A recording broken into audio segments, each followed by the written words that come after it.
Hi friends, welcome back to my channel. Friends, Karnataka ಸರ್ಕಾರದಿಂದ ಈ ಒಂದು ಕರ್ನಾಟಕ ಪರೀಕ್ಷಾ ಪ್ರಾಧಿಕಾರದ ಮುಖಾಂತರ ಏನು ಸರ್ವೇರ್ ಡಿಪಾರ್ಟ್ಮೆಂಟ್ ಅಲ್ಲಿ ಸಾಕಷ್ಟು ಹುದ್ದೆಗಳು ಖಾಲಿದ್ವಲ್ಲ, ಅದನ್ನ ಭರ್ತಿ ಮಾಡೋದಕ್ಕೆ ನಿನ್ನೆ ಅಷ್ಟೇ ಆನ್ಲೈನ್ ಮುಖಾಂತರ ಅರ್ಜಿಯನ್ನು ಕಾಲ್ ಮಾಡಿದ್ದಾರೆ. ಸೊ ನಾವು ಇಲ್ಲಿ ನೋಡ್ತಿದ್ದೀವಿ ಕೆಇಎ ಮುಖಾಂತರ ಈ ಭೂಮಾಪಕರ ನೇಮಕಾತಿ 2026 ಅಂತೇಳಿ ಇದಕ್ಕೆ ಸಂಬಂಧಪಟ್ಟಂತೆ ಅಧಿಸೂಚನೆಯನ್ನು ಹೊರಡಿಸಿರೋದನ್ನ ನಾವಿಲ್ಲಿ ನೋಡ್ತಿದ್ದೀವಿ.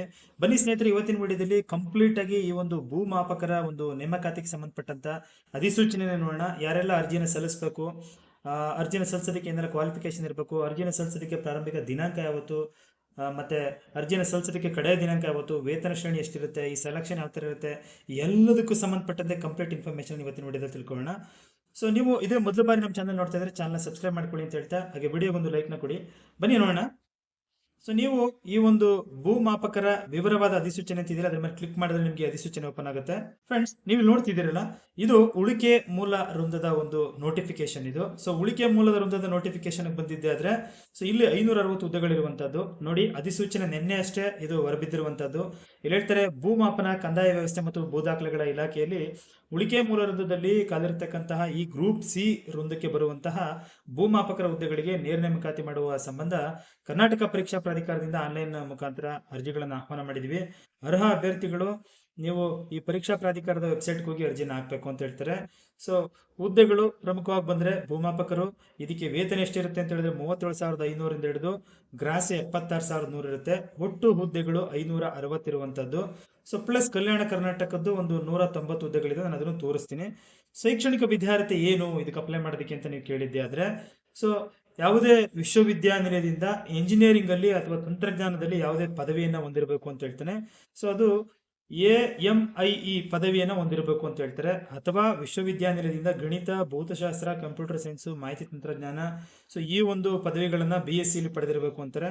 ಅಥವಾ AICTE ಮಾನ್ಯತೆ ಪಡೆದಂತಹ ಅಧಿಕೃತ ಸಂಸ್ಥೆಯಿಂದ ಇಂಜಿನಿಯರಿಂಗ್ ಅಥವಾ ತಂತ್ರಜ್ಞಾನದ ಯಾವುದೇ ವಿಭಾಗದಲ್ಲಿ ಡಿಪ್ಲೊಮಾವನ್ನು ನೀವು ಹೊಂದಿರಬೇಕು. ಹಾಗೆ ವಯೋಮಿತಿ ಎಷ್ಟು ಈ ಒಂದು ಹುದ್ದೆಗಳಿಗೆ ಅರ್ಜಿನ ಹಾಕೋದಕ್ಕೆ ಅಂತ ಕೇಳಿದ್ರೆ, ಕನಿಷ್ಠ 18 ವರ್ಷ ಆಗಿರುತ್ತೆ. ಸೊ ಗರಿಷ್ಠ ಎಷ್ಟು ಅಂತ ನೀವು ಕೇಳಿದ್ರೆ, ಸಾಮಾನ್ಯ ಅಭ್ಯರ್ಥಿಗಳಿಗೆ 40 ವರ್ಷ, category 2A 2B 3A 3B ಅವರಿಗೆ 43 ವರ್ಷ, SC ST ಮತ್ತೆ ಕ್ಯಾಟಗರಿ 1 ಅವರಿಗೆ 45 ವರ್ಷಗಳು.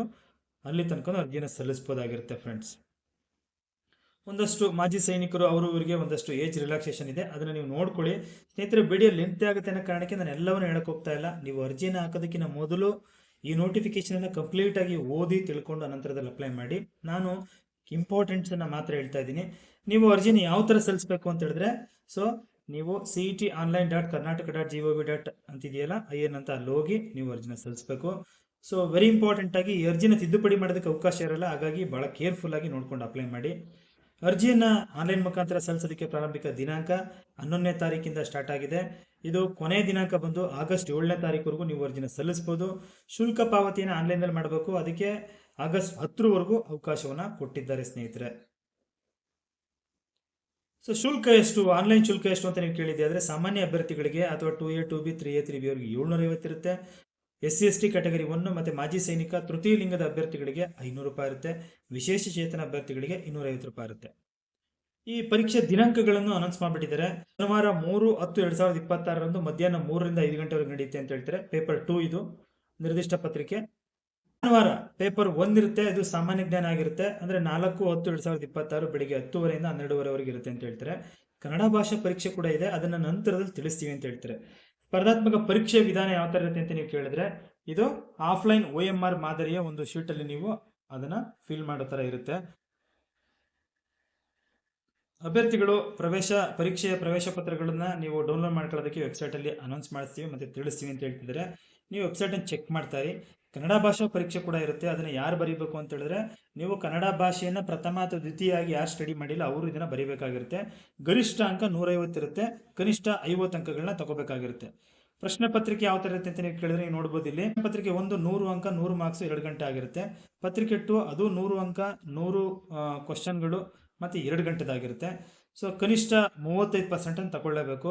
ವೆರಿ ಇಂಪಾರ್ಟೆಂಟ್ ಆಗಿ ಇದಕ್ಕೆ ಋಣಾತ್ಮಕ ಮೌಲ್ಯಮಾಪನ ಇರುತ್ತೆ ಅಂತ ಹೇಳ್ತಾರೆ. ಸೊ ನೀವೇನಾದ್ರೂ ರಾಂಗ್ ಆನ್ಸರ್ ಬರೆದ್ರೆ 0.25 ಮಾರ್ಕ್ಸ್ ಅನ್ನ ಕಳಿತೀವಿ ಅಂತ ಹೇಳ್ತಾರೆ. ಅಷ್ಟೇ ಅಲ್ಲದೆ ನೀವು ಇಲ್ಲಿ ಇನ್ನೊಂದು ಬದಲಾವಣೆ ಮಾಡಿದರೆ 5ನೇ ಆಪ್ಷನ್ ಅನ್ನ ಕೊಟ್ಟಿರ್ತಾರೆ. ನೀವು ಸಪೋಸ್ ಯಾವುದಕ್ಕೂ ಆನ್ಸರ್ ಮಾಡಲಿಲ್ಲ ಅಂದ್ರೆ 5ನೇದನ್ನ ಎಂಟ್ರಿ ಮಾಡಬೇಕು, ಆಪ್ಷನ್ ಅನ್ನ ರೌಂಡ್ ಅಪ್ ಮಾಡಿ ಫಿಲ್ ಮಾಡಬೇಕು. ಇಲ್ಲ ಅಂದ್ರೂ ಕೂಡ ಮಾರ್ಕ್ಸ್ ಅನ್ನ ಕಳೀತಾರೆ. ಒಂದಷ್ಟು ಅರ್ಹತಾ ಷರತ್ತುಗಳನ್ನ ಕೊಟ್ಟಿದ್ದಾರೆ ಸ್ನೇಹಿತರೆ. ಈ ಕೆಳಗೆ ಬಂದರೆ ಜಾತಿ ಮೀಸಲಾತಿ ಪ್ರಮಾಣ ಪತ್ರಗಳು ಎಲ್ಲವನ್ನ ನೀವು ಇಲ್ಲಿ ನೋಡಿಕೊಂಡು ಆ ಒಂದು ನಮೂನೆಯಲ್ಲಿ ಮಾಡಿಸಬೇಕಾಗಿರುತ್ತೆ ಫ್ರೆಂಡ್ಸ್. ಇಲ್ಲೊಂದಷ್ಟು ವಿಶೇಷ ಸೂಚನೆಗಳನ್ನ ಕೊಟ್ಟಿದ್ದಾರೆ ಸ್ನೇಹಿತರೆ. ಇದ್ರ ಬಗ್ಗೆ ಏನಾದರೂ ಹೆಚ್ಚಿನ ಮಾಹಿತಿ ಬೇಕು ಅಂತ ಹೇಳಿದ್ರೆ ಇಲ್ಲಿ ಕೆಳಗೆ ಕಾಣುವಂಥ ನಂಬರ್ಗೆ ನೀವು ಕಾಂಟ್ಯಾಕ್ಟ್ ಮಾಡ್ಬೋದಾಗಿರುತ್ತೆ. ಅದು 0802346040 ಬೆಳಿಗ್ಗೆ 10 ಗಂಟೆಯಿಂದ ಸಂಜೆ 6 ಗಂಟೆವರೆಗೆ ಕಾಂಟ್ಯಾಕ್ಟ್ ಮಾಡ್ಬೋದಾಗಿರುತ್ತೆ ಫ್ರೆಂಡ್ಸ್. ಸೊ ಕೆಳಗೆ ಬಂದರೆ ಈ ಒಂದು ಹುದ್ದೆಗಳಿಗೆ ಏನು ರೋಸ್ಟ್ರೋ ಫಿಕ್ಸ್ ಮಾಡಿದಾರಲ್ಲ, ನಾವು ರೋಸ್ಟ್ರೋ ಟೇಬಲ್ ಅನ್ನು ನೋಡ್ತಾ ಇದ್ದೀವಿ. ಇಲ್ಲಿ ಯಾವ್ಯಾವ ಕ್ಯಾಟಗರಿಗೆ ಎಷ್ಟೆಷ್ಟು ಹುದ್ದೆಗಳಿದಾವೆ ಅಂತ ಅನ್ನೋದನ್ನ ಡೀಟೈಲ್ ಆಗಿ ಹೇಳಿದ್ದಾರೆ ಸ್ನೇಹಿತರೆ. ಅದನ್ನ ನೀವು ನೋಡ್ಕೊಂಡು ಅಪ್ಲೈ ಮಾಡಿ ಅಂತ ಹೇಳ್ತಾ ಫ್ರೆಂಡ್ಸ್, ಇದು ಕಲ್ಯಾಣ ಕರ್ನಾಟಕದ ಒಂದು ಸಪರೇಟ್ ಅಧಿಸೂಚನೆ. ಸೊ ಇಲ್ಲಿ ಏನು ಅಂತ ಹೇಳಿದ್ರೆ 190 ಹುದ್ದೆಗಳಿಗೆ ಅರ್ಜಿಯನ್ನು ಕಾಲ್ ಮಾಡಿರುವಂಥದ್ದು. ಇನ್ನು ಉಳಿದಂತೆ ಸ್ನೇಹಿತರೆ ಏನೆಲ್ಲ ಹೇಳಿದೆ, ಇನ್ಸ್ಟ್ರಕ್ಷನ್ನು, ಕ್ವಾಲಿಫಿಕೇಶನ್ನು, ಸ್ಯಾಲ್ರಿ ಆಗಿರ್ಬೋದು, ಪರೀಕ್ಷೆ ಆಗಿರ್ಬೋದು, ಎಲ್ಲವೂ ಸೇಮ್ ಇರುತ್ತೆ. ಸೊ ಇಲ್ಲಿ ಹುದ್ದೆಗಳು ಮಾತ್ರ ಬದಲಾವಣೆ ಆಗಿವೆ. ಮತ್ತೆ ಪ್ರಮುಖವಾಗಿ ಏನು ಅಂತ ಹೇಳಿದ್ರೆ, ಸೊ ಇಲ್ಲಿ ಕೆಳಗೆ ಬಂದ್ರೆ ನೋಡಿ, ಇಲ್ಲಿ ರೋಸ್ಟ್ರೋ ಟೇಬಲ್ ಕೂಡ ಚೇಂಜ್ ಆಗಿರುತ್ತೆ. ಅಲ್ಲಿಯ ಒಂದು ರೋಸ್ಟ್ರೋಗೆ ಸಂಬಂಧಪಟ್ಟಂತೆ ಯಾವ್ಯಾವ ಅಭ್ಯರ್ಥಿಗಳಿಗೆ ಎಷ್ಟೆಷ್ಟು ಹುದ್ದೆಗಳು ಕ್ಯಾಟಗರಿ ವೈಸ್ ಒಂದನ್ನ ಇಲ್ಲಿ ಕೊಟ್ಟಿದ್ದಾರೆ. ಇದಿಷ್ಟು ಮಾತ್ರ ಬದಲಾವಣೆ, ಉಳಿದಂತೆ ಎಲ್ಲವೂ ಸೇಮ್ ಇರುತ್ತೆ ಫ್ರೆಂಡ್ಸ್. ನೋಡಿದ್ರಲ್ಲ, ಇದಾಯ್ತು ಏನು ಕರ್ನಾಟಕ ಸರ್ಕಾರದಿಂದ ಈ ಪರೀಕ್ಷಾ ಪ್ರಾಧಿಕಾರದ ವತಿಯಿಂದ ಭೂಮಾಪಕರ ಹುದ್ದೆಗೆ ಕಾಲ್ ಮಾಡಿರುವಂಥ ಅರ್ಜಿಗೆ ಸಂಬಂಧಪಟ್ಟಂತ ಕಂಪ್ಲೀಟ್ ಇನ್ಫಾರ್ಮೇಶನ್. ಸ್ನೇಹಿತರೆ, ಮಾಹಿತಿ ಉಪಯುಕ್ತವಾಗಿದ್ರೆ ವಿಡಿಯೋಗೆ ಒಂದು ಲೈಕ್ನ ಕೊಟ್ಟು ಫ್ರೆಂಡ್ಸ್ ಮತ್ತೆ ಫ್ಯಾಮಿಲಿಗೆ ಶೇರ್ ಮಾಡಿ.